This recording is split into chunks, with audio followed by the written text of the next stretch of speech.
मेरा मालिक बहुत ही जालिम आदमी था। उसने मुझे मना किया था, लेकिन मैं फिर भी एक ऐसा काम करने लगी जो मुझे नहीं करना चाहिए था। इस कमरे में बैठे हुए मुझे 2 घंटे गुजर गए थे।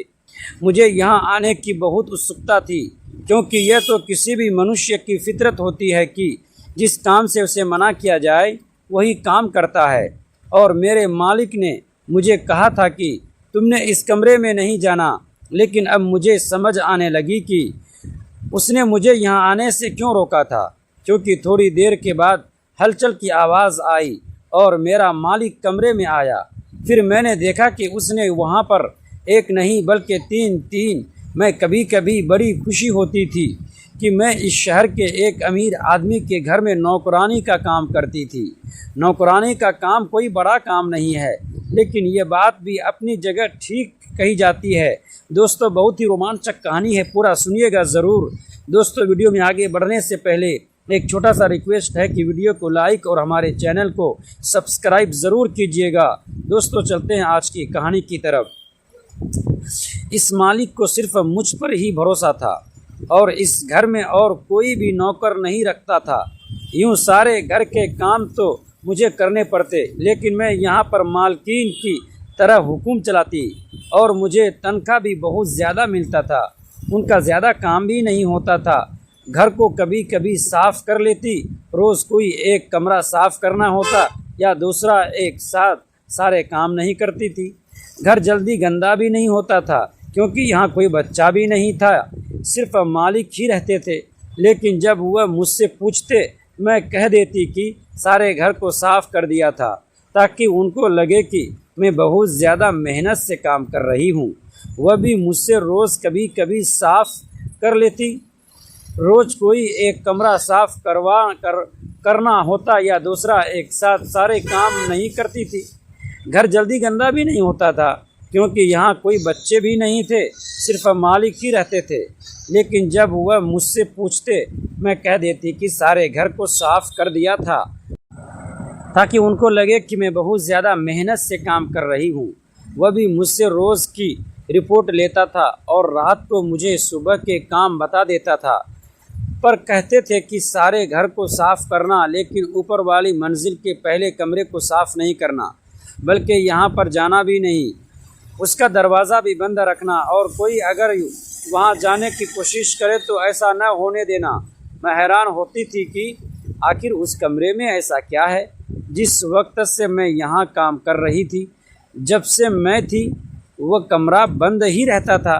कभी कभी तो घर के बंद कमरों को भी साफ़ करवा लिया जाता है, लेकिन उस कमरे में तो मालिक किसी को भी जाने नहीं देते थे और मुझे रोज़ कहते थे कि उस कमरे में नहीं जाना।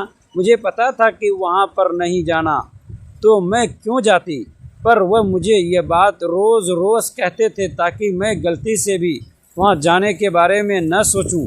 उसका मतलब कि कुछ न कुछ ऐसा ज़रूर था जो मालिक वहाँ छुपा रहे थे, और कोई बहुत बड़ी बात थी। अब मुझे उत्सुकता होना बिल्कुल जायज़ था, क्योंकि मेरे दिल में ये बात आ गई थी कि कुछ न कुछ ऐसा है जिसको मालिक छुपा रहे हैं, पर यह नहीं पता था कि यही मेरी सबसे बड़ी गलती बन जाएगी।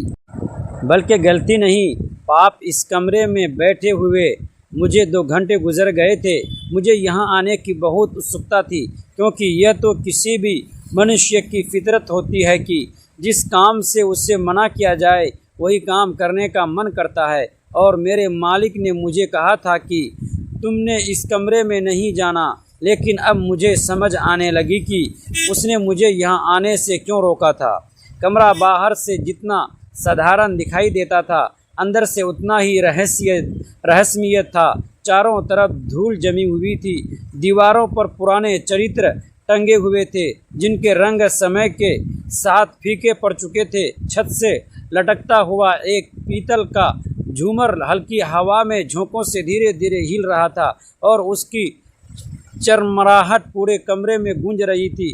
मैंने कमरे के बीचों बीच रखी लकड़ी के मेज को देखा। उस पर मोटी मोटी किताबें रखी थी। किताबों के पन्ने पीले पड़ चुके थे, मानो मन वर्षों जो इस तरह रहस्य जान लेगा उसकी ज़िंदगी कभी पहले जैसी नहीं रहेगी।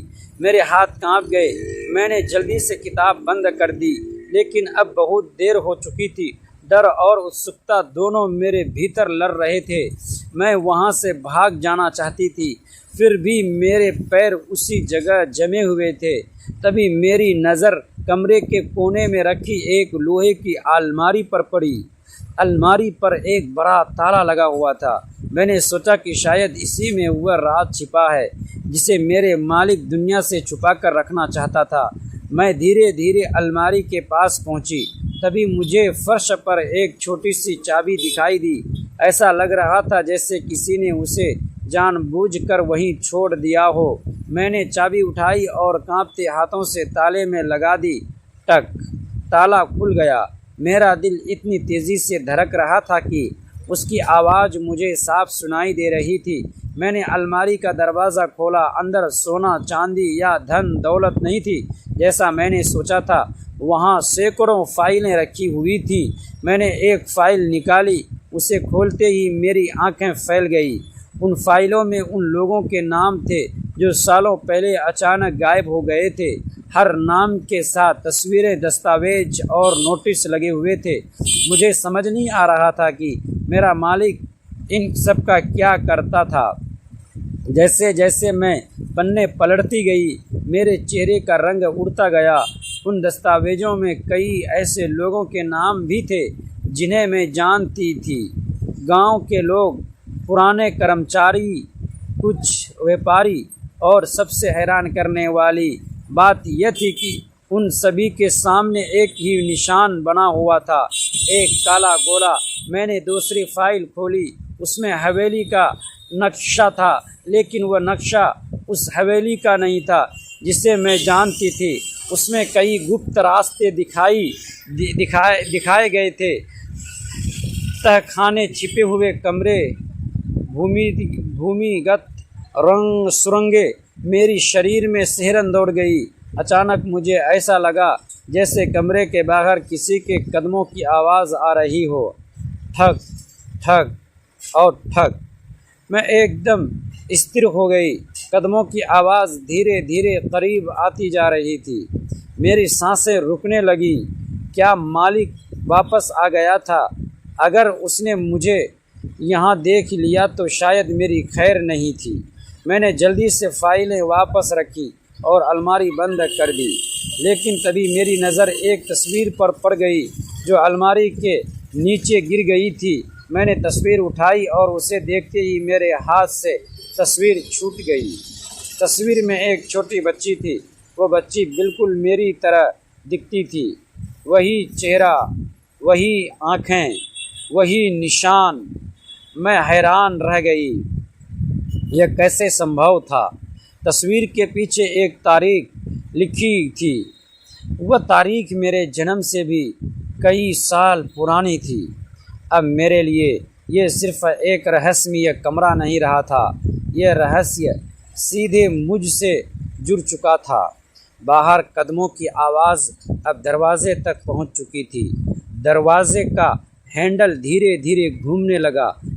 मेरी धड़कनें रुक गई और उसी क्षण